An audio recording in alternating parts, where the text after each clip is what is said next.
Good morning, T-Birds. It's Kiara. And I'm Jazmin. Today is Tuesday, November 10th, and you're watching Mount Tahoma TV.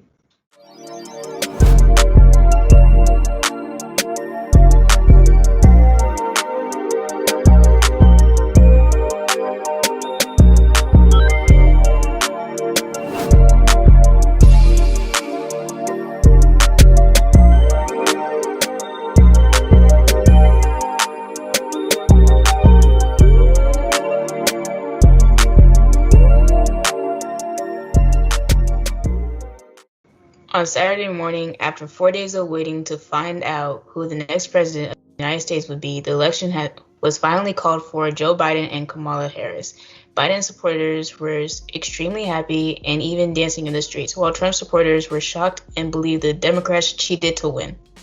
Trump has promised legal action against many of the states that eventually voted against him, but as the numbers continue to play out, it has become clear that this was a convincing win for Biden.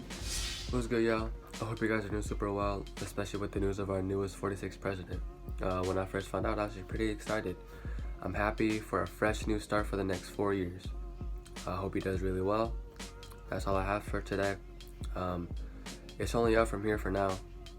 2020 was pretty tragic, but 2021 hopefully will be better.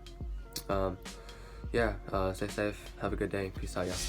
I was kind of expecting that Joe Biden was going to be elected for this presidency because Trump did not do his best for his 4 years of presidency. And I'm really excited to see what Joe Biden does for us as a community and us Americans. How I feel about Joe Biden is that being president is that, I don't know, it's a bad thing and a good thing.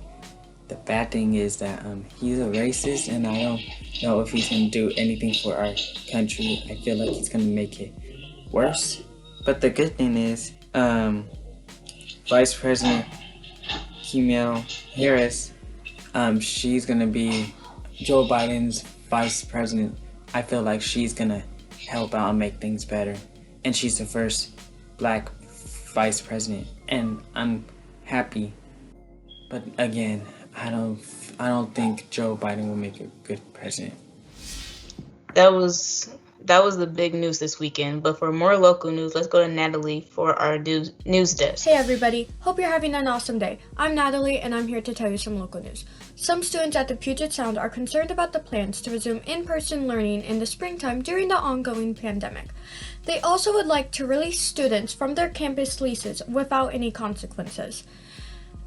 As a student, I understand why they would not want to be there during the pandemic, and so I hope, along with them, that these changes for the plans happen before spring. Have a good day, T-Birds. Back to the desk. Tomorrow is Veterans Day, so there will be no school, but don't forget to thank veterans for their service. Seniors, scholarships and college application deadlines are fast approaching. For more on this, MTV reporter Bao sat down with Mr. Burn to get more info. Hi T-Bird, I'm Baha, and now I just want to share with you an interview with Mr. Burden about scholarships. The most important thing a student can do right now is complete the FAFSA. And the FAFSA stands for Federal Application for Student Financial Aid.